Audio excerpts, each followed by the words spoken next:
Mother-in-law sabotaged my birthday by writing my dead husband's name on the cake to prove I was too old and used for her son, but my husband got ultimate revenge at her birthday party by bringing a cake with the names of all the women his cheating father had affairs with during their miserable marriage.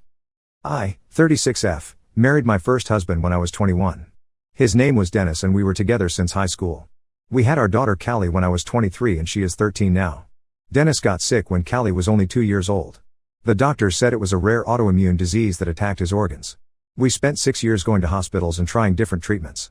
He died when I was 29. After he died, I did not think I would ever want to be with anyone again. I focused on raising Qley and working at the accounting firm where I still work today. When I met Greg, 33M, I was not looking for anything. He started talking to me at the volunteer event and we just connected. He understood that I had a past and he never made me feel like I needed to erase Dennis from my life. Qley still has photos of her dad in her room and Greg has never asked me to take them down or pretend that part of my life did not happen. Greg also has a complicated past. He married his ex-wife Dana when he was 24. He told me that his parents pushed him into that marriage because Dana came from a wealthy family and his mother was best friends with Dana's mother. Dana had serious problems. She would scream at Greg in public and throw things when she got upset. She also spent money that they did not have. Greg said she would buy designer bags and expensive trips and then get angry when he asked her to slow down. She wanted to have a baby but Greg refused because he knew the marriage was not stable. They divorced when he was 27 after Dana had an affair with someone from her gym. Greg was relieved when it ended. The problem in our marriage is Greg's mother Finley. Finley is 64 years old and she has been a widow for 8 years. Her husband died of a heart attack when Greg was 25.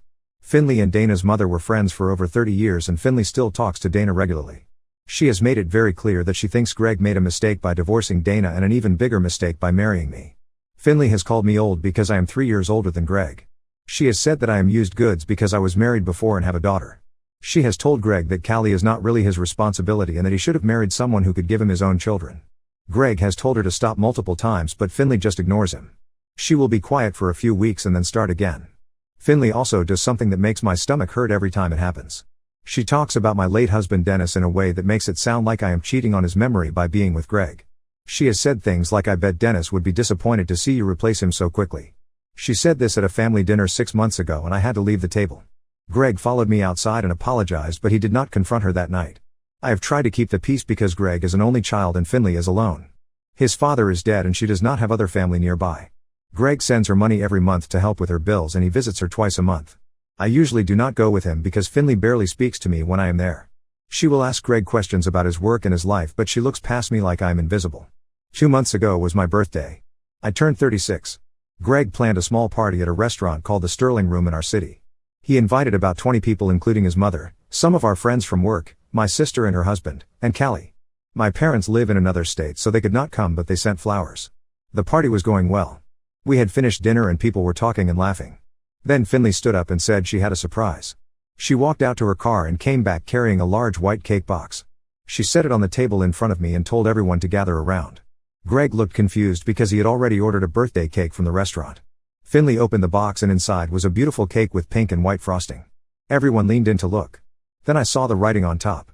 The cake said "Happy Birthday Dennis" in blue icing with little flowers around the edges. The table went completely silent. I stared at the cake and could not move. My sister made a small noise next to me. Qley looked at me and then at the cake and her face went red. Finley was smiling. She said "Oops" and then laughed. She said she was so used to Dennis for all those years that it just came out as a habit. She said she remembered how much I loved him and she wanted to honor his memory on my special day. I did not say anything. I could not find words. Greg stood up so fast that his chair fell backward. His face was white and his hands were shaking. He asked Finley what she was thinking. She kept smiling and said it was just an honest mistake and that I should not be so sensitive. I told everyone it was fine. I said mistakes happen and thank you Finley for thinking of me. I cut the cake and served pieces to people even though I wanted to throw it in the trash. Qley would not eat any. She sat next to me and held my hand under the table. My sister asked if I was okay and I nodded. The party ended early. People made excuses about having to get up early for work. Greg did not speak to his mother for the rest of the night. She left without saying goodbye to anyone. When we got home Greg was pacing around the kitchen. He kept running his hands through his hair. He said he could not believe she did that. He said it was cruel and calculated and not a mistake at all. I told him it was over and we should just forget it. He said he would talk to her the next day and make sure she understood that behavior was not acceptable. The next day came and Greg did not call Finley. 3 days passed. A week passed. He did not mention it again. I did not push him because I know he struggles with confronting her. She is his only parent and he feels responsible for her. But I could not stop thinking about that cake. I could not stop seeing Qley's face when she saw her dead father's name on my birthday cake in front of all those people. Greg's birthday was 3 weeks after mine. He turned 34. Finley wanted to host a party at her house like she does every year. Greg told her no at first, but she cried on the phone and said she was alone and just wanted to celebrate her only son. Greg agreed. He told me I did not have to come, but I said I would. Qley stayed home with my sister. We drove to Finley's house on Saturday afternoon. She lives in a small 2-bedroom house about 30 minutes from us. When we got there, about 15 people were already there. Some of Greg's cousins, Finley's friends, and Dana's mother were sitting in the living room. I stayed close to Greg. Finley made a big dinner. She kept talking about how Dana used to help her cook for these parties and how much she missed having her around. She said this while looking directly at me. Greg's cousin changed the subject and asked about his work. We ate and then Finley said it was time for cake. She went into the kitchen and came back with a cake on a large platter. It was chocolate with dark frosting. She set it on the table in front of Greg. Everyone gathered around to sing happy birthday. Then I saw the writing on the cake. The cake did not say happy birthday Greg. Instead, it had 5 names written in white icing across the top. The names were Sandra, Michelle, Rebecca, Joyce, and Diane. I recognized one of the names immediately. Diane was a woman that Greg's father had an affair with for 3 years. I knew this because Greg had told me about his father's cheating and how it destroyed his parents' marriage even though they stayed together. Finley's face changed when she saw the cake. The smile disappeared. She looked at Greg with her mouth open. He was staring at the cake with no expression on his face. One of Finley's friends asked what those names meant. Greg said those were the names of the women his father had affairs with during their marriage. He said he knew all of those names because his mother used to tell him about each affair in detail when he was a teenager. She would cry to him and make him listen to every phone call she found and every receipt she discovered. He said his father even left money to Diane in his will, which caused a legal fight after he died. Finley started shaking her head. She said that was not funny and that Greg needed to stop. He said it was a force of habit, Mom, just like you said about the dentist cake. He said he grew up hearing those names so often that they just came to him naturally when he thought about celebrating anything in this house. Finley's face turned red and she started breathing fast. She said Greg was being cruel and that she was his mother and deserved respect. He said respect works both ways. He said she never respected his marriage or his wife, and she especially did not respect his stepdaughter who lost her father and did not need to be reminded of that loss by someone who was supposed to be family. Greg said Finley was bitter because she stayed in a loveless marriage for years and now she could not stand to see him happy with someone who actually treated him well. He said she wanted him to be miserable like she was. He picked up the cake and handed it back to her. He told her to enjoy her party and that we were leaving. We walked out. Finley was crying and some of her friends were trying to comfort her. Dana's mother yelled something about Greg being ungrateful, but we were already at the car. We drove home in silence. When we got home, Greg sat on the couch and put his head in his hands. I sat next to him but did not say anything. We stayed like that for a long time. The next morning Greg's cousin called. She said Finley had some kind of breathing attack after we left and they took her to urgent care. The doctor said it was a panic attack but they wanted her to rest. She said Finley was asking for Greg and that he should call her. Greg put the phone on speaker so I could hear. He thanked his cousin for letting him know and said he would think about it. His cousin said Finley was alone and getting older and that Greg should not punish her for one mistake. Greg hung up. Over the next week we got more calls. Finley's friends called. Other relatives called. Everyone said the same thing. Finley was a lonely widow and Greg was her only child and he should forgive her. Some people said I was too sensitive and that Greg was throwing away his mother over nothing. Nobody mentioned the dentist cake. Nobody talked about the years of comments and disrespect. They only cared that Finley was upset. Update 1: It has been 3 weeks since Greg's birthday party. We have not spoken to Finley at all during this time. Greg blocked her number after she sent him 40 text messages in 2 days. Most of them said she was sorry and that she just wanted to be part of his life. A few of them said I had turned him against her and that Dana would never have caused this kind of division in the family. Greg hired a nurse to check on Finley twice a week. He pays for this service and the nurse reports back that Finley is physically fine. She is eating and taking her medications and going to her book club. Greg told the nurse not to mention that he is paying for the service. He does not want Finley to think this is a way back into our lives. I have been thinking about what happened a lot. I started waking up at 3 a.m. and not being able to fall back asleep. I would go downstairs and sit in the kitchen and replay the whole thing in my mind. Qley asked me if I was okay one morning when she found me there. I told her everything was fine but she did not believe me. Last Tuesday night after Qley went to bed I told Greg we needed to talk. He was watching television but he turned it off right away. I sat across from him and said I was worried about him. I said I knew cutting off Finley was hard and that I did not want him to regret it later if something happened to her. Greg looked at me for a long time. Then he started talking and did not stop for 30 minutes. He said the cake was just the final thing but not the only thing. He said his whole childhood was filled with his mother using him as her emotional support system. When his father cheated, she would wake Greg up in the middle of the night to tell him about it. When his father spent money on his mistresses, she would show Greg the bank statements and cry while he tried to comfort her. He said when he married Dana his mother loved it because Dana was just like her. Dana was angry and controlling and made him responsible for her happiness. He said getting divorced was the best thing he ever did, but his mother made him feel terrible about it for years. She would say he gave up too easily. She would say Dana was just strong-willed and he needed to be more of a man. Greg said when he met me he finally felt like he could breathe. He said I did not need him to fix me or save me or make me happy because I was already a whole person. He said Qley was smart and kind and he loved being in her life. He said for the first time he was in a relationship where both people were equal and nobody was keeping score. Then he said something that made me understand everything. He said he was not cutting off Finley just because of me or just because of the cakes. He said he was doing it because we are talking about having a baby and he will not let his mother do to our child what she did to him. He said he will not let Finley turn a baby into her therapist or her emotional caretaker. He said he needed to protect our future family from her because his father never protected him. I did not know what to say. Greg was crying and I moved over to sit next to him. He said he felt terrible but also relieved. He said he had been carrying his mother's pain his entire life and he was tired. He said paying for the nurse was enough and that Finley would have to figure out her own emotional needs without using him. We sat there until midnight. Greg said he was not going to change his mind about Finley and asked if I could accept that. I said yes. I meant it. I could see how much lighter he looked after saying everything out loud. The next morning Qley asked if Uncle Greg was okay. She calls him that even though legally he is her stepfather. Greg told her he had an argument with his mother and they were not talking right now. Qley nodded. She said her friend Kayla had a grandmother who was mean to her mom and they did not see her anymore either. She said it was sad but sometimes people had to make hard choices. Greg hugged her and said she was absolutely right. Everything was quiet for 2 weeks after that conversation. Then yesterday morning I woke up and felt sick. I threw up twice before breakfast. I thought maybe I had food poisoning. It happened again this morning. Qley asked if I was pregnant. I laughed and said probably not because I'm 36 and it took 2 years to get pregnant with her. But the idea stayed in my head. I went to the pharmacy and bought a test. I took it in the bathroom at work during my lunch break. It was positive. I took 2 more tests when I got home. Both positive. I sat on the bathroom floor and stared at the test for 20 minutes. When Greg got home, I showed him. He picked me up and spun me around. Then he stopped and asked if I was happy about it. I said yes. I said I was shocked and a little scared because of my age, but yes, I was happy. He said he was happy too. Qley came home from school an hour later and we told her. She screamed and said she always wanted a little brother or sister. She asked if she could tell her friends and we said yes. We decided to wait a few weeks before telling other people. I am only 6 weeks along and I wanted to get past the first trimester. But Qley was so excited that she posted something on her Instagram about becoming a big sister. My sister saw it and called me right away. Then my parents called. By the end of the week everyone in our circle knew. I did not think about Finley until Greg's cousin texted him. She said congratulations and asked if Finley knew yet. Greg said no and that he did not plan to tell her. His cousin said that was wrong and that Finley deserved to know she was going to be a grandmother. Greg did not respond. 2 days later Finley sent Greg an email.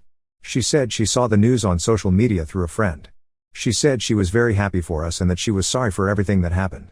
She said she wanted to be part of the baby's life and that she would do better. She said she understood if Greg was still upset but she hoped he would give her another chance. Greg showed me the email. He asked what I thought. I said it was up to him but that maybe we could try again. I said people do change sometimes and that maybe becoming a grandmother would help Finley see things differently. Greg said he would think about it. Last night we talked about it for 3 hours. Greg said he wanted to believe his mother could change but he did not trust her. I said maybe we could do a trial period. We could see her once a month in a public place and if she behaved herself, we could slowly let her back in. If she started with the comments or the comparisons to Dana we would cut her off again immediately. Greg agreed to try. He emailed Finley this morning. He said we would meet her for lunch next Saturday at a restaurant downtown. He said Qley would be there too and that Finley needed to be respectful to all of us. He said this was her one chance and if she ruined it there would not be another one. Finley responded within 10 minutes. She said she would be there and that she promised to be on her best behavior. I do not know how this is going to go. Part of me thinks Finley will slip up within the first 30 minutes. Another part of me wants to believe that she really does understand what she lost. Greg is nervous. Qley said she would go but that she would not talk to Finley unless Finley was nice first. We have 6 months until the baby comes. Maybe that is enough time to see if Finley can really change or if this is just temporary behavior to get access to a grandchild. Update 2: The lunch with Finley happened 4 months ago. I am 24 weeks pregnant now and starting to show a lot. The baby is a boy. Qley is thrilled because she said she can be the boss of a little brother. Greg is already talking about teaching him to play baseball. The lunch with Finley went better than I expected. We met at a place called Harbor Bistro, which is a casual restaurant near the water. Finley was already there when we arrived. She was sitting at a table by the window and she stood up when she saw us. She hugged Greg first and then looked at me. She did not try to hug me, but she said hello and that I looked well. Qley stayed close to Greg. Finley asked Qley about school and Qley gave short answers. Finley did not push it. She asked about my work and Greg's work. She asked when the baby was due. She did not mention Dana once. She did not make any comments about my age or my past or anything else. It was almost strange how normal she was acting. The lunch lasted about 90 minutes. Finley paid for everyone's meal. When we were leaving, she asked if we could do it again in a few weeks. Greg said maybe and that he would let her know. In the car, Qley said Finley seemed different, but that she was still watching her. We had lunch with Finley 3 more times over the next 2 months. Each time was similar. Finley was polite and asked appropriate questions. She did not cross any lines. She brought a gift for Qley once, which was a book Qley had mentioned wanting. She brought me prenatal vitamins another time because she said they helped her when she was pregnant with Greg. I started to think maybe this was real. Maybe Finley actually understood what was at stake. Greg was less sure. He said she was behaving but that it felt forced. He said he was waiting for the mask to slip. Last month Finley asked if she could come to our house for dinner. Greg said no at first, but I talked him into it. I said if we were really going to rebuild this relationship we needed to let her into our lives in a more normal way. Greg agreed but said Qley could decide if she wanted to be there. Qley said she would stay because she wanted to make sure nobody was mean to me. Finley came over on a Saturday evening. I made pasta and salad. Finley brought wine even though I could not drink it. She complimented our house and looked at the photos on the walls. There are pictures of Dennis in the hallway near Qley's room. Finley looked at them but did not say anything negative. During dinner Finley asked Greg about his job. He is a project manager at a construction company and he was dealing with a difficult client. Finley listened and gave advice that was actually helpful. She asked me about the baby and if we had picked a name yet. We have a few options but have not decided. She did not offer suggestions or criticize our choices. After dinner Qley showed Finley her room. Finley asked about Qley's art projects and her soccer team. Qley warmed up a little bit and talked more than she had at the restaurants. When Finley was leaving, she thanked us for having her and said she hoped we could do it again. Greg was quiet after she left. I asked him what he was thinking. He said it went well but that he still did not fully trust her. I said I understood but that she was really trying. He nodded but did not look convinced. 2 weeks ago Finley invited us to her house for Sunday dinner. She said she wanted to cook for us for a change. Greg was hesitant but said yes. We went last Sunday with Qley. Finley's house looked different. She had taken down some old photos that used to be everywhere. There was one photo of Greg and Dana from their wedding that used to sit on the fireplace mantel. It was gone. There were new photos of Greg by himself and one of the 3 of us from the first lunch we had together. Finley made roast chicken and vegetables. The food was good.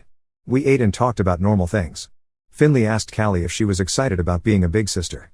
Qley said yes and that she was going to teach the baby everything she knew. Finley smiled and said Qley would be a great big sister. After dinner we were sitting in the living room when Finley said she wanted to talk to us about something serious. Greg sat up straighter. Finley said she had been thinking a lot over the past few months about everything that happened. She said she knew she had been terrible to me and to Greg and that she was ashamed of her behavior. She said after Greg's father died she was very bitter. She said she stayed in a bad marriage for years and never got the chance to be happy. She said when Greg married Dana she convinced herself that Dana was good for him because Dana was from the right family and had the right background. She said when Greg divorced Dana she felt like he was giving up on something she had sacrificed her own happiness for. Finley said when Greg married me she was jealous. She said she saw that Greg was happy and that I treated him with respect and kindness. She said it reminded her of everything she did not have in her own marriage. She said instead of being happy for Greg she tried to ruin it because she could not stand seeing him have what she never had. She said the cake at my birthday party was not a mistake. She said she did it on purpose because she wanted to hurt me and remind everyone that I had been married before. She said when Greg brought that cake to her party, she realized he was willing to cut her out of his life forever and that scared her. She said losing Greg would mean she had nothing left. Finley looked at me and said she was sorry. She said she knew sorry was not enough but that she meant it. She said she did not expect me to forgive her but she hoped I would let her be part of this baby's life and that she would spend the rest of her time proving she had changed. The room was silent. Qley was looking at her shoes. Greg was staring at his mother. I did not know what to say. Part of me wanted to believe her. Part of me thought this was just another manipulation. I said, thank you for apologizing and that it meant something to hear her admit what she did. I said I was willing to keep moving forward but that it would take time to rebuild trust. Finley nodded. She did not argue or make excuses. She just said she understood. We left soon after that. In the car Greg asked what I really thought. I said I thought she was being honest but that we needed to be careful. He agreed. Qley said she thought Finley seemed sad and that maybe she really was sorry. The next week Finley sent me a text message. She asked if I wanted to get coffee sometime, just the two of us. I was surprised. I told Greg and he said I should do whatever I was comfortable with. I said yes to Finley. We met at a coffee shop on Thursday morning. Finley bought my decaf coffee and a muffin. We sat outside. Finley told me about her marriage to Greg's father. She said he was charming when they first met but became distant after Greg was born. She said the affair started when Greg was in elementary school. She said she found out about the first one by accident when she saw a receipt for jewelry she never received. She said she stayed because she thought divorce would be shameful and because her own mother told her that all men cheated and she should just deal with it. She said she made Greg her confidant because she had no one else. She said she knew now that was wrong and that she put too much on him. Finley said when she saw me with Greg she saw how light he was around me. She said she realized he had been heavy and serious his whole life and that I made him laugh. She said instead of being grateful that someone was good to her son she felt like it proved she had failed him. She said she took that out on me because it was easier than admitting she was the problem. I listened to all of this. When she finished, I said I appreciated her telling me but that I needed her to understand something. I said Qley was my priority and that I would not let anyone hurt her. I said the dentist cake hurt Qley more than it hurt me because she had to see her father's name used as a weapon. I said if Finley wanted to be in our lives she needed to respect Qley and treat her like family. Finley started crying. She said she never thought about how Qley felt. She said she was so focused on hurting me that she did not consider the damage to a child who already lost her father. She said she would do better. We talked for another hour. When I left I felt exhausted. I told Greg everything that night. He said his mother had never opened up to anyone like that before. He said maybe she really was changing. I said I hoped so. This past Sunday we had Finley over for dinner again. She brought a gift for Qley which was a bracelet with Qley's birthstone. Qley actually smiled and said, "Thank you." Finley asked if she could take Qley shopping sometime for school clothes. Qley looked at me and I nodded. Qley said okay. Finley is coming to my next doctor appointment in 2 weeks. She asked if she could be there and Greg said it was up to me. I said yes. I do not know if I fully trust her yet but I can see she is trying. Greg is still guarded but he is not as tense around her as he was before. Update 3: The baby was born 3 weeks ago. His name is Lucas and he is healthy. Qley is obsessed with him and wants to hold him all the time. Greg has been home on paternity leave and I have never seen him so tired and so happy at the same time. Finley was at the hospital when Lucas was born. She stayed in the waiting room with Qley and my sister. When the nurse brought Lucas out for everyone to see, Finley held him and cried. She said he looked like Greg when he was a baby. She stayed for an hour and then left so we could rest. She came back the next day with food for us and a stuffed animal for Qley so she would not feel left out. Since we brought Lucas home, Finley has been helpful but not overbearing. She comes over once a week to bring meals or to hold Lucas so I can take a nap. She always asks before coming over. She does not give unasked for advice. When Greg's way of changing a diaper is different from how she used to do it, she does not say anything. She just watches and learns his method. Qley and Finley have been spending time together. They went shopping like Finley suggested and Qley came home with new clothes and a bag full of art supplies. Finley took Qley to a movie 2 weeks ago while Greg and I stayed home with Lucas. Qley said it was fun and that Finley let her pick the movie and did not complain even though it was a kid's movie. Last week Finley invited all of us to her house for Sunday dinner. It was the first time we brought Lucas to her house. Finley had set up a pack and play in her living room so he would have a place to sleep. She made Greg's favorite meal, which is pot roast with potatoes. We ate and talked and Lucas slept through most of it. After dinner Finley asked if she could talk to Qley alone for a minute. Greg and I looked at each other. Qley shrugged and said okay. They went outside to Finley's small backyard. Through the window I could see them sitting on the bench near the garden.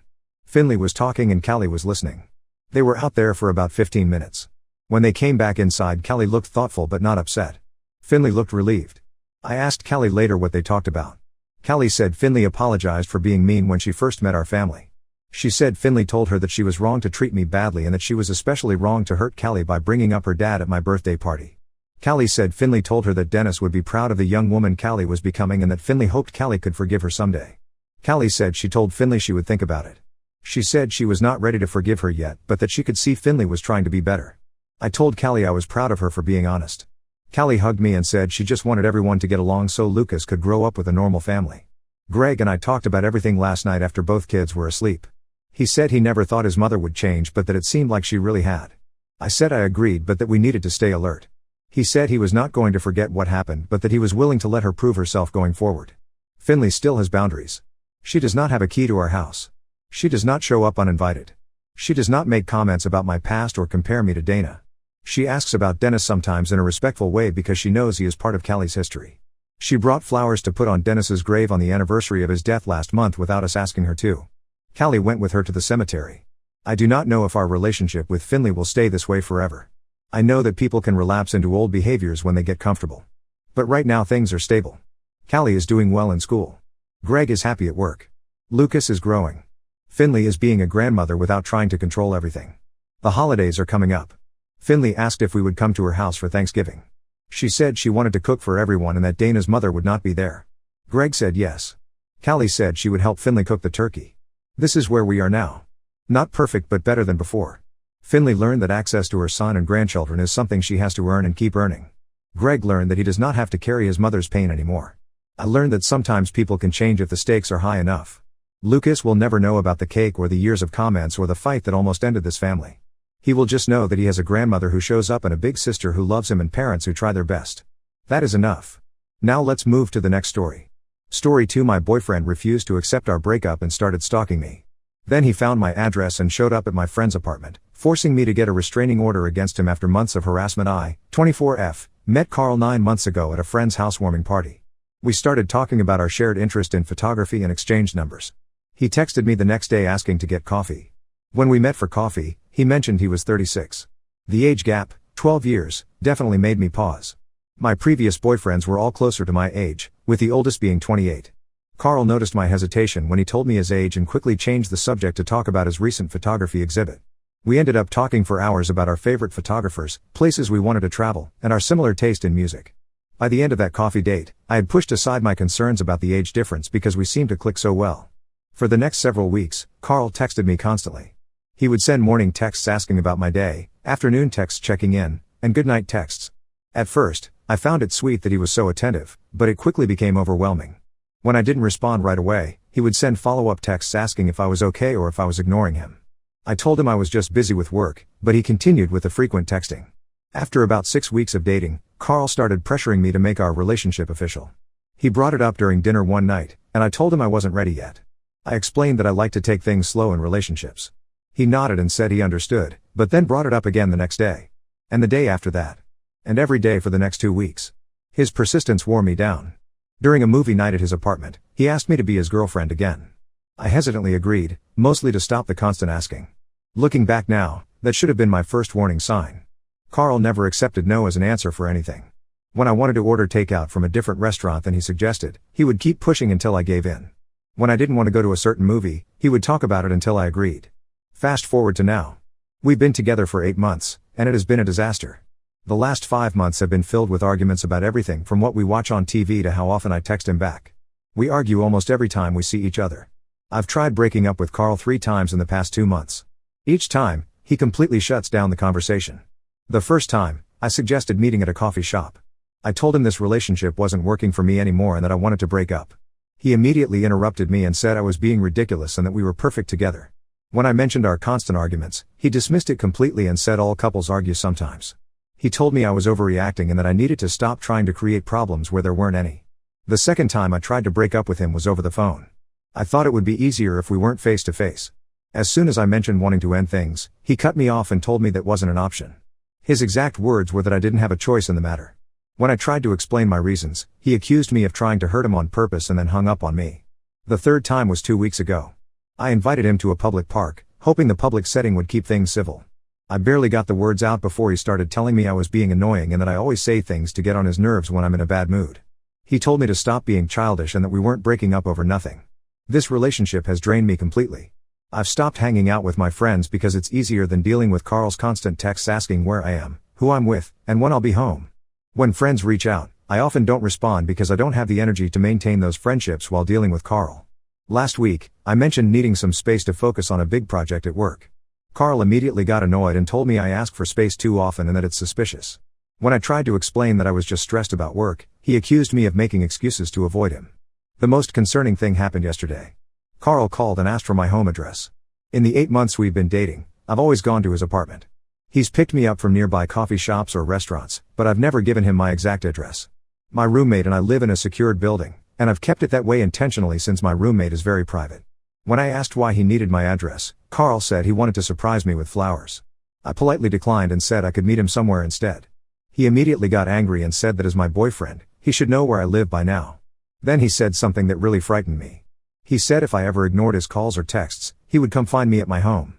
How could he do that if he doesn't know where I live? It sounded like a threat. I haven't told my parents about Carl. They're very traditional and would not approve of the age gap. They also wouldn't understand why I can't just end things if I'm unhappy. My mom has always told me relationships take work, and my dad believes in sticking things out through difficult times. They stayed in an unhappy marriage for 30 years before finally divorcing last year. My friends have been supportive but are getting frustrated with me. They don't understand why I can't just break up with Carl and be done with it. They think I'm being weak or that I secretly want to stay with him. They don't see how he dismisses everything I say or how he makes me feel like my opinions don't matter. I'm writing this post because I don't know what to do anymore. I've tried breaking up with him multiple times, and he refuses to accept it. I've tried asking for space, but he gets angry. I'm genuinely becoming afraid of him because of his reaction to not knowing my address and his comment about finding me if I don't respond to him. Last night, I had a nightmare that I was trapped in a relationship with Carl forever, unable to leave no matter how hard I tried. I woke up in a cold sweat. I can't even escape thoughts of him in my sleep. Every day I stay in this relationship, I feel like I'm losing more of myself. My work is suffering, my friendships are suffering, and my mental health is suffering. How do I break up with someone who refuses to be broken up with? How do I make him understand that this is my decision and not something we need to agree on together? Is there a way to do this that won't put me in danger? More info. I've spent the last few hours reading every comment on this post. Thank you all for the advice and support. It helps to know I'm not crazy for feeling trapped. A few people asked about my friends. I think they're starting to distance themselves from me, honestly. I've been a terrible friend since I started dating Carl. I've canceled plans last minute, stopped responding to texts, and generally withdrawn from everyone. When I do see them, I end up talking about Carl and our problems. They've been patient, but I can tell they're getting tired of it. They don't understand why I find it so difficult to break up with him, and a couple have told me I need to grow a backbone. Tonight, I finally opened up to my two closest friends about everything, including my fear of Carl and his comments about finding my address. They were shocked and immediately offered their support. They didn't realize how serious the situation had become. One of them offered to let me stay at her place after I break up with him, and the other suggested being present, but in another room, when I call Carl to end things. I'm going to do it. I'm going to break up with him for good and block his number immediately after. I didn't realize until talking with my friends just how terrified I've been of him. He's taken so much of my power away already, and I need to take it back. I'll update once it's done. Wish me luck. Update 1, it's been 2 weeks since my original post, and I wanted to give you all an update. I did it. I broke up with Carl. After talking with my friends, I decided the safest approach would be to end things over text. I know that sounds cowardly, but considering Carl's past behavior and my growing fear of him, it seemed like the best option. My friend Emma let me stay at her apartment for the breakup in the days following. I sent Carl a clear, direct message. Carl, I am ending our relationship. This is not a discussion or negotiation. Please do not contact me again. Then I blocked his number, removed him from all social media, and blocked his email address. Within an hour of sending the text, my phone started ringing from a blocked number. I didn't answer. Then another call from a different unknown number. I didn't answer that one either. This continued for the rest of the day, 8 calls in total from various unknown or blocked numbers. The next morning, I woke up to find 3 voicemails. I made the mistake of listening to them. All 3 were from Carl. In the first, he sounded confused and asked me to call him back to talk about this misunderstanding. In the second, his tone had changed completely. He was angry, calling me immature and accusing me of playing games. By the third voicemail, he was pleading, saying he loved me and couldn't understand why I would do this to him. I deleted the voicemails and continued ignoring the calls from unknown numbers. Emma suggested I change my phone number, but I'm reluctant to do that since all my work contacts have my current number. 3 days after the breakup, Carl showed up at my workplace. My heart nearly stopped when I saw him waiting in the lobby. I immediately went to my supervisor and explained that my ex was there and I didn't feel comfortable. My supervisor was incredibly understanding and had security escort Carl out. They also arranged for someone to walk me to my car that evening. The next day, Carl sent flowers to my office with a note asking me to talk to him. I threw them away immediately. Then things escalated further. Somehow, Carl found out where Emma lives. 5 days after the breakup, he was waiting outside her apartment building when we returned from dinner. Emma immediately called the police while I stayed in the car. Carl saw me in the car and started walking toward us, but thankfully the police arrived quickly. They spoke to Carl and told him to leave. The officers then spoke with me and suggested I consider filing for a restraining order. The following day, I went to the courthouse and filed for a temporary restraining order. The judge granted it based on Carl's pattern of behavior. The order states that Carl cannot contact me or come within 100 yards of me, my home, or my workplace. I thought that would be the end of it, but Carl has found ways to skirt around the restraining order. He hasn't contacted me directly, but last week he sent a letter to my parents' house. Somehow he found their address, even though I never told him where they live.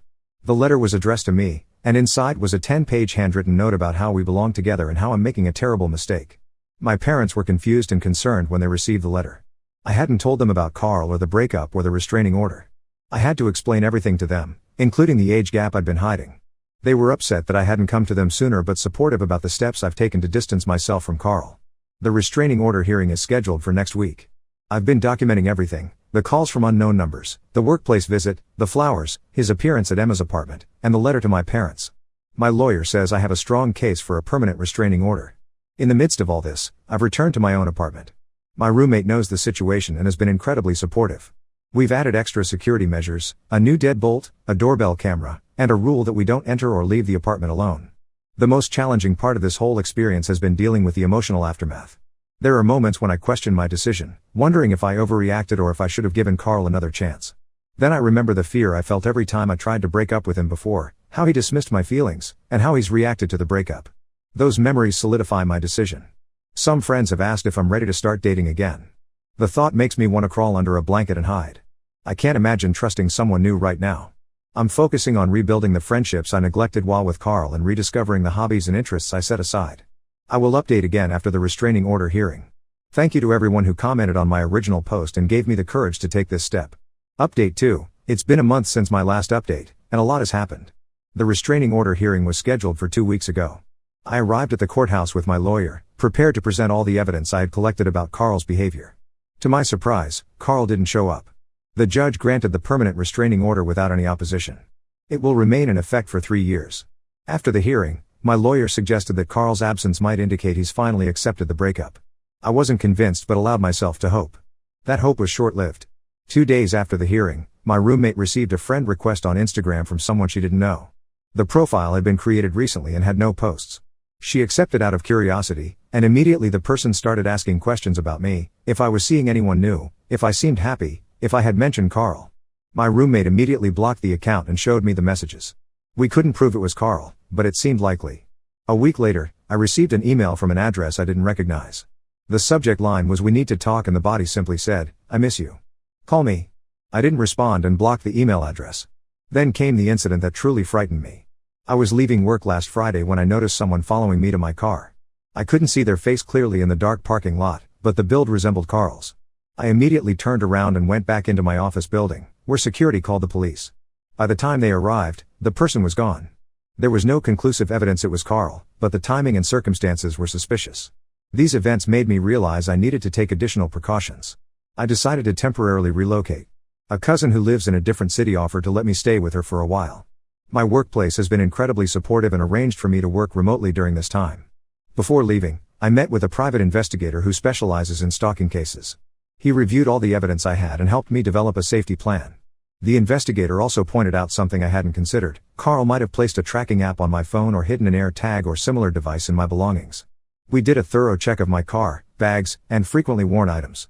We didn't find any physical trackers, but when the investigator examined my phone, he found suspicious activity. It appears Carl may have installed spyware at some point when he had access to my phone. The investigator helped me factory reset my phone and set up new security measures. I've been at my cousin's place for 5 days now. The change of environment has been refreshing. For the first time in months, I don't constantly look over my shoulder or check my phone with dread. My cousin doesn't have social media and agreed not to post any photos of me or mention my visit online. During this time away, I've learned some disturbing information from mutual friends. Apparently, Carl has been telling people that we're still together but going through a rough patch. He's told several friends that I'm dealing with mental health issues and that's why I've been distant. Some people believed him and reached out to me with concern. Others who knew about the breakup immediately told me what he was saying. This revelation made me realize how manipulative Carl truly is. He's not just refusing to accept the breakup, he's actively creating a false narrative about me and our relationship. I contacted those friends who had reached out and clarified the situation. I explained that Carl and I broke up months ago, that I have a restraining order against him, and that any information coming from him about me is false. Most friends were supportive and concerned once they knew the truth. A few, however, seemed skeptical and suggested I was exaggerating the situation. These were mostly Carl's friends who I had met through him, so their reaction wasn't surprising but still hurt. My parents have become unexpected allies through all this. After initial shock about the age gap and my decision to hide the relationship from them, they've been incredibly supportive. My dad installed security cameras at their house in case Carl shows up there again. My mom calls daily to check on me, something she's never done before. The relationship with my parents has improved significantly since this ordeal began. We've had conversations about their marriage and divorce that we never had before. They explained their reasons for staying together so long despite being unhappy, and I shared why I felt unable to leave Carl despite knowing the relationship was bad for me. These conversations have helped me understand my own patterns and relationships better. For now, I'm taking things day by day. I check in regularly with my roommate, who says there's been no sign of Carl at our apartment. The private investigator continues to monitor the situation and has advised me to stay away for at least another week. I'll update again if anything significant happens. Thank you all for your continued support and advice throughout this ordeal. Final update: it's been 3 months since my last update, and I wanted to provide a final update on the situation with Carl. After spending 6 weeks at my cousin's place, I returned home. Before returning, I worked with the private investigator to make sure it was safe. My roommate reported no unusual activity, the security cameras hadn't picked up anything concerning, and there had been no new attempts to contact me through unknown numbers or emails. The first week back was tense. I jumped at every noise and checked the doorbell camera obsessively. But as days passed without incident, I slowly began to relax. My workspace was moved to a more secure area of the building with keycard access only, and I continued to have security escort me to my car. Then, about a month after my return, I ran into Carl's friend Mark at the grocery store. Mark approached me cautiously, asking if we could talk.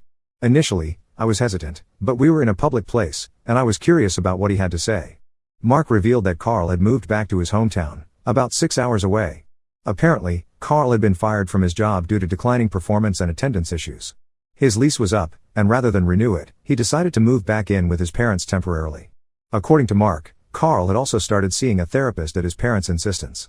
Mark didn't know the details, but Carl had apparently revealed some concerning behavior to his parents, including his refusal to accept our breakup and his attempts to monitor me. I didn't know whether to believe Mark. It seemed too convenient, too much like the perfect resolution. But 2 weeks later, I received an unexpected letter. It was from Carl's therapist, with Carl's written permission for the therapist to contact me. The letter didn't contain any details about Carl's therapy sessions but confirmed that he was receiving treatment. The therapist asked if I would be willing to provide a written statement about my experience in the relationship to help with Carl's treatment. After consulting with my lawyer, I decided to write a factual account of Carl's behavior during our relationship and after the breakup. I focused on specific incidents rather than my emotional responses. My lawyer reviewed the statement before I sent it to ensure it couldn't be used against me in any way. I haven't heard anything from Carl or his therapist since sending the statement 2 months ago. The absence of contact has allowed me to focus on rebuilding my life. I've reconnected with friends I had neglected during the relationship. Some friendships were easy to rekindle, while others required more effort and honest conversations about why I had pulled away. A few friendships couldn't be salvaged, which was painful but understandable. My relationship with my parents continues to improve. We've established weekly family dinners, something we never did before. During these dinners, we've had conversations about healthy relationships, boundaries, and the patterns we develop based on what we observed growing up. My parents' divorce, which once seemed like a tragic ending to their story, now feels like a positive step toward healthier lives for both of them. Work has been a welcome distraction. I've taken on new projects and recently received a promotion. My supervisor, who had been so supportive during the crisis with Carl, has become a valuable mentor. As for dating, I'm not ready yet. The experience with Carl revealed gaps in my understanding of healthy relationships and my ability to maintain boundaries. I've found some helpful books about identifying controlling behavior in relationships, understanding trauma bonds, and setting and enforcing personal boundaries. These resources have been eye-opening. There are still moments when I think about Carl. Not with longing, but with a mix of relief that it's over and disbelief at how much I tolerated. Sometimes I wonder if he's genuinely getting help or if moving away and starting therapy was just another manipulation tactic. But I've realized that wondering about his motivations and progress isn't helpful for my own healing. Looking back at my original post, I barely recognized the person who wrote it. I was so trapped in Carl's reality that I couldn't see how abnormal our relationship was. I thought I needed permission to leave, that breaking up was a decision we had to make together rather than a choice I could make independently. The restraining order remains in effect, providing a legal safeguard should Carl return to the area. The security measures at my apartment and workplace are still in place. While these precautions are reassuring, the greatest security comes from recognizing the early warning signs of controlling behavior and trusting my instincts. For anyone in a similar situation reading this, please know that you don't need permission to leave a relationship. No one has the right to control your decisions or make you feel afraid. Reach out for help, to friends, family, or professional services. Document everything. Prioritize your safety. And remember that persistence doesn't equal love, respect does. Thank you to everyone who provided advice, support, and encouragement throughout this ordeal. Your insights helped me recognize the severity of the situation and take the necessary steps to protect myself.